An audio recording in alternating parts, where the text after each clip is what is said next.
So, my dear friends, we are back again with yet another lesson from our English literature roots. Chapter 6, M.Krishnan, Nature's Spokesman. I'm sure that you like to observe nature, and I'm sure that many of you might have gone to a zoo and must have watched different kinds of birds, animals, mammals, and what not. And you must have had a wonder to know that there are so many types of birds and types of animals exist in the world. And Mr. Krishnan, as we see in today's lesson, he is an admirer of nature. As we go through the lesson, we will know how vivid he is with regard to his expressions regarding the writings that he has about nature.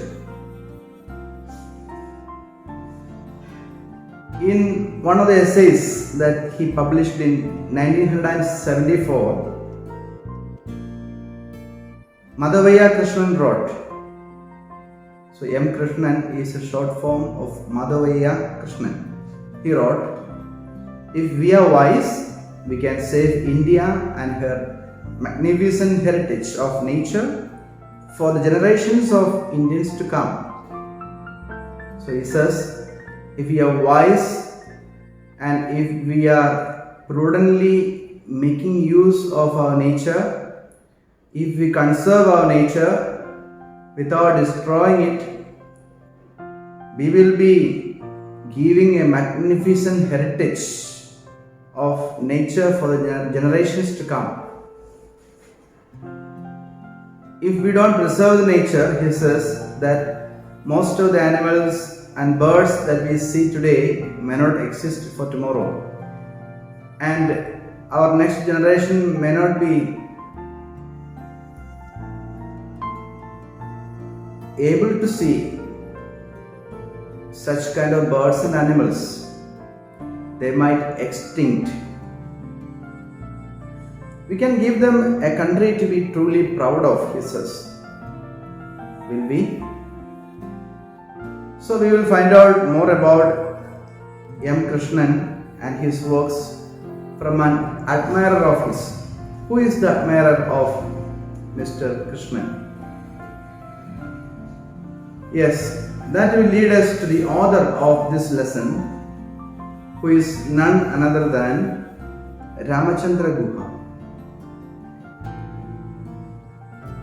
Ramachandra Guha is an eminent historian, well known for his books on Mahatma Gandhi and Jawaharlal Nehru. He has written books on varied subjects such as environment, politics, cricket, and social issues. He has many prestigious awards to his credit, such as the R.K. Narayan Prize, the Padma Bhushan, and the Sahitya Akademi Award. London School of Economics appointed him the Philippi Roman Chair of International Affairs and History. Currently, he lives in Bangalore. So, the narrator is Ramachandran, and his conversation with his wife, that is the context of this lesson. Ramachandran was discussing with his wife regarding the people they admire, and he says, "My wife and I were recently discussing people we admired. High on her list was the artist and writer Manjula Padmanabhan, and high on mine, in fact on the top of it, was M.Krishnan, likewise an artist and writer of varied gifts and originality of expression." So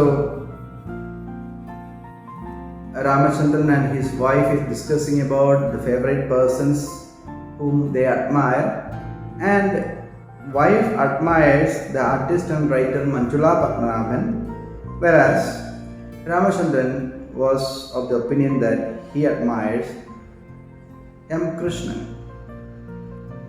Why does he admire? He is an artist and writer, and he is a gifted person with his own originality and expression. He says, Krishnan was, among other things, an accomplished writer in Tamil. He grew up in Mylapore in Chennai, the youngest son of the celebrated novelist and social reformer Madhavaiah. So, his origin is in Mylapore. Krishnan's own last work was a detective novel in his mother tongue. A posthumous collection of his Tamil essays. Posthumous collection would mean what would happen or done or published after a person has died. So that was published only after he died. A posthumous collection of his Tamil essays, edited by the scholar and naturalist Theodore Bhaskaran, has been published under the title Mazhaikalavum Kuilosavu.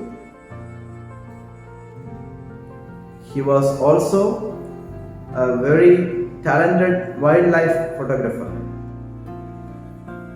Now we see about M.Krishnan's different talents. He is a talented photographer, and that too wildlife photographer. Most of you may be watching National Geographic channels and such animal planets. Such channels will give you a vivid picture of the nature, and we see photographers going into the wild and jungles and how risk-takingly they take different shots and photos. Yes, here we have M.Krishnan, who is a talented wildlife photographer. The camera that he used was called by himself and his acolytes Super Ponderosa.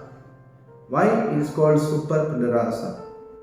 It was put together from pieces gathered from or garnered from here and there. It was a camera assembled, we could say.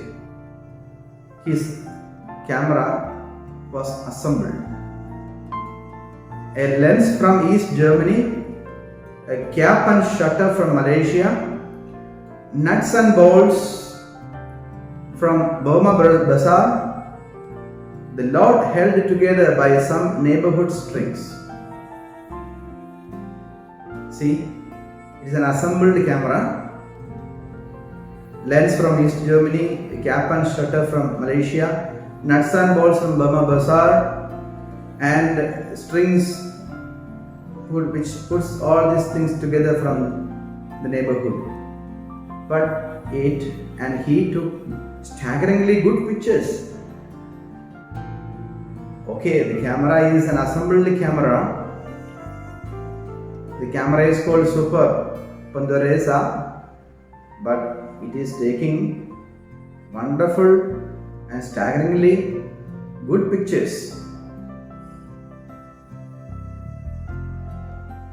Staggeringly would mean in a way that is so great, shocking or surprising that it is difficult to believe. So the pictures which were taken using this camera was fantastic, vivid.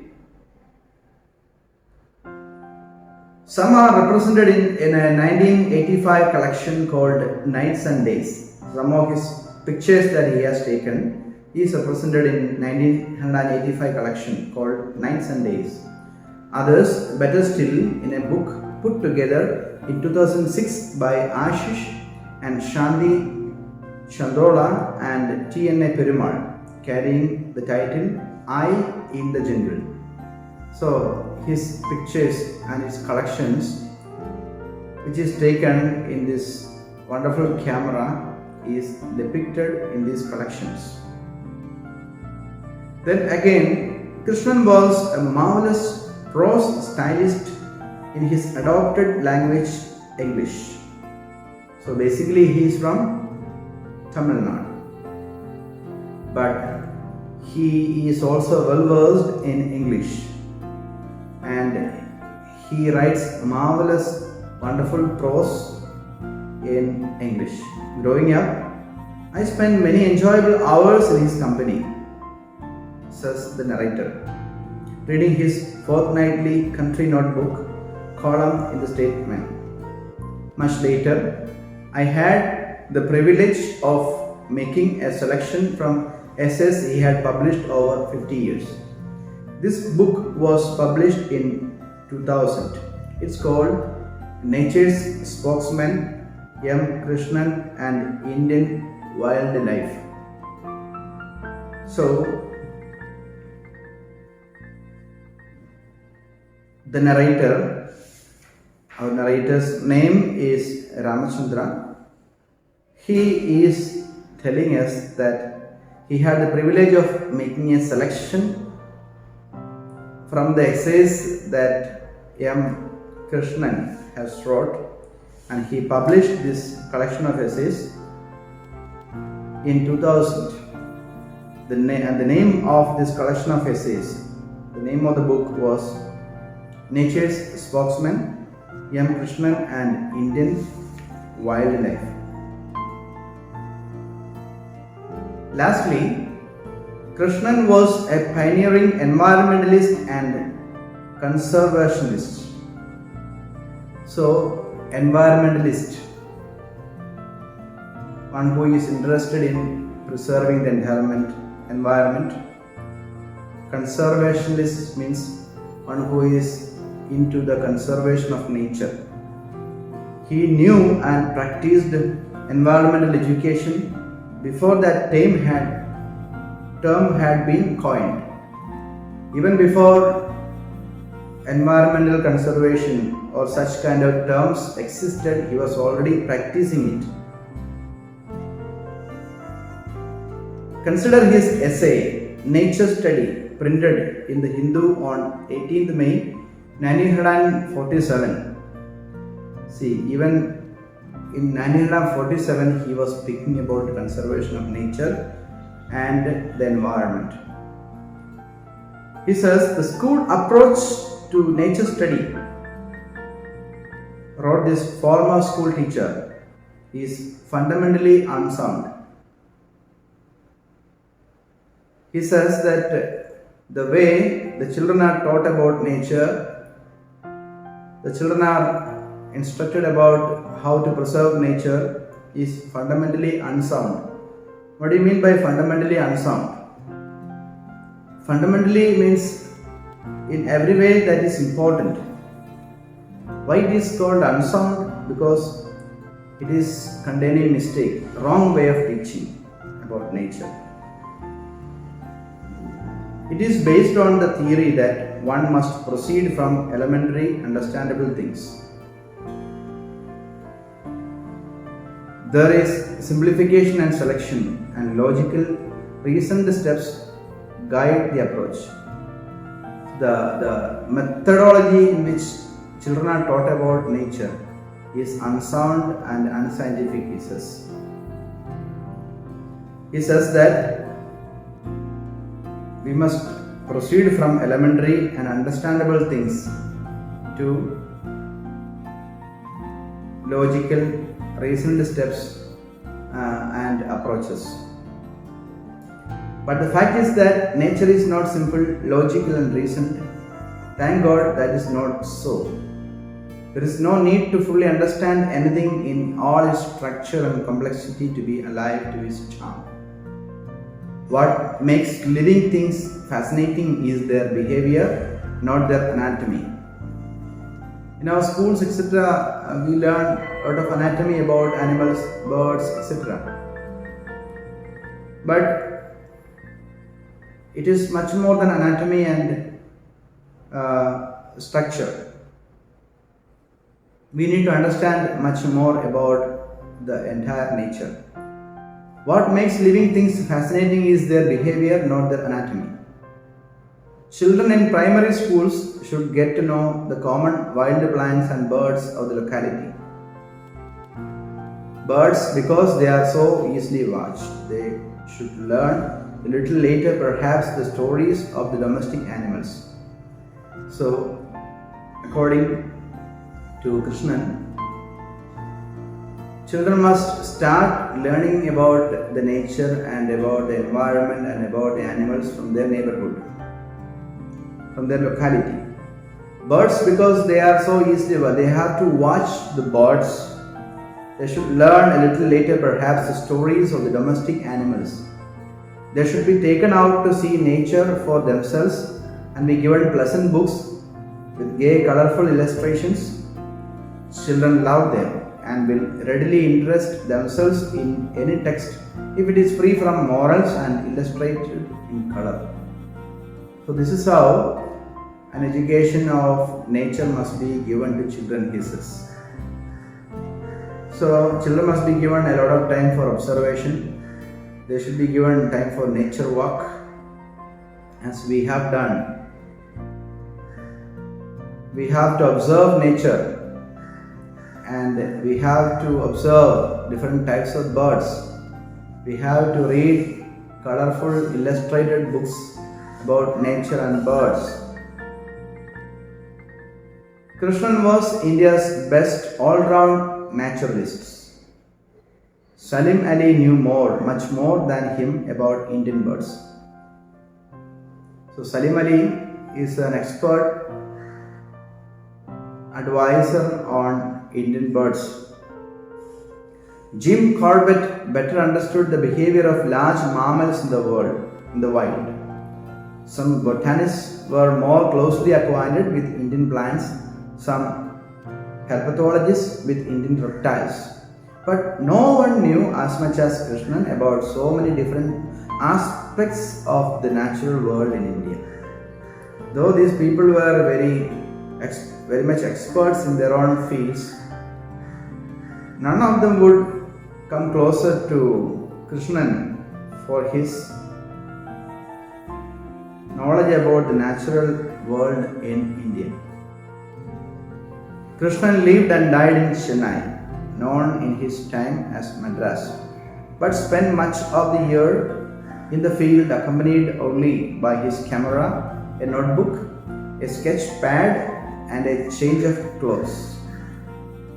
He was familiar with the snows of the Himalayas, the deserts of Rajasthan, the mangroves of Sundarbans, the grasslands of the Deccan. He wrote quite beautifully about these varied terrains and about the insects, plants, birds, and animals that inhabited them. See how wide is his knowledge. He was a prolific traveler. He traveled the depths of India, the heights of India, and he has written wonderful things about India's natural beauty. He has written about varied terrains, about insects, plants, birds, animals, etc. The best introduction to Krishnan is through his writings. So let me know what from some of the thousands of nature essays that he published in his long and very full life. And now the narrator is trying to introduce Mr. Krishnan and his writings more to us through his own essays that he published in 1961. When the government of India was deciding upon the choice of the national bird, it seems Mr. Krishnan said that the leading candidate was the peacock to be selected as a national bird. For everyone knows it and is seen it, and it is to be found all over India, and it is intimately and anciently associated with our religious and countryside legends and cultures. Further, it is so distinctive in its arresting beauty that it lends itself to unmistakable formalized description. In fact, It has been so depicted in our folk and classical art. So that is one of the choices. The best choices, he would say, is a peacock, because this is found all over India. It is associated with our religious and countryside legends and cultures. It is beautiful, and it lends itself to unmistakable formalized description, and it is also depicted in our folk and classical art. He went on to say, I shall be greatly surprised, why I shall be astonished if any other bird is ultimately preferred for the honor. Still, to make the debate more interesting, he decided to press the claims of the common myna. These were his reasons. Though he said peacock is the best bird, he says that there is one more candidate, who is that the common myna. What are the reasons to select common myna as a national bird? Though sacred to no god, it is well known to our legends and folk songs, and is one of the most familiar birds in the country, being especially common in and around human settlements, both in the plains and the lower hills. And in spite of being so common, few birds have a richer plumage, as the naturalist pointed out long ago. Plumage means the feathers covering a bird's body. The contrast of the cadmium yellow of its legs and a beak and facial patches with the Van Dyke brown of its plumage and the black of its head and the blaze of white on each wing that lends its flight such vividness are contrasts that could be most effectively formalized in an emblem. So these are the reasons why myna should be selected, because of its rich plumage, its vividness, contrast, which could be most effectively formalized in an emblem. It has an additional claim. It is frequently caged and trained to talk, and in our folk songs, it is often entrusted with the delivery of messages to loved ones far away, a kind of ambassadorial responsibility that is surely an asset in any national bird. Ambassador. Here it means representing a specific place. Ambassador. We have ambassadors of India in different countries representing India. Like that, myna would represent India is us. This passage carried the hallmark of Krishnan's writings: attention to the everyday aspect of nature, not merely to its most spectacular forms of manifestations, an understanding of shape and size and color and form, natural in a trained artist, a knowledge of our folk and literary traditions, and a sense of humor. See, going through this lesson, we come to know that Mr. Krishnan is a naturalist and he loves nature. He is a prolific traveler. He made length and breadth of travels to know the nature and traditions and cultures of India. And he is a well-known environmentalist. Dear children, we will deal with this lesson in a descriptive manner in our live session. I will be posting the question answers from the comprehension session. Please do study and come prepared for the live session. Thanks a lot. God bless you.